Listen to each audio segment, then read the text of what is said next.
Joskus on vaikeaa, aina huono aamu.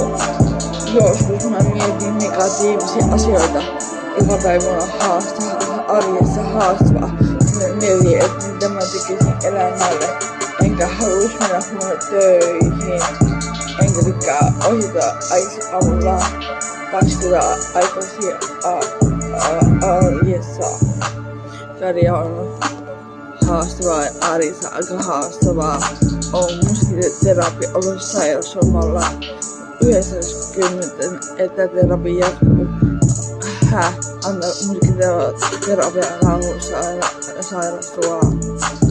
Ei ole aina elämää helppoa lapsen tasolla. Yeah.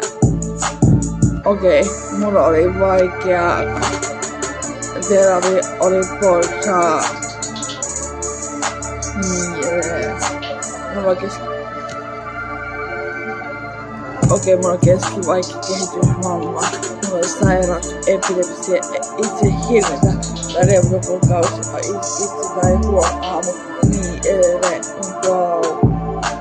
Itse hilintä, väliä vaikeaa, reumakuukausi tai edestakaisin kävelee, niin edelleen. Joskus on lisäs aamu, se on älyä vihaisia puheluita. Mietin itse hilintä. Vaikea hyväksyä ja niin edelleen kun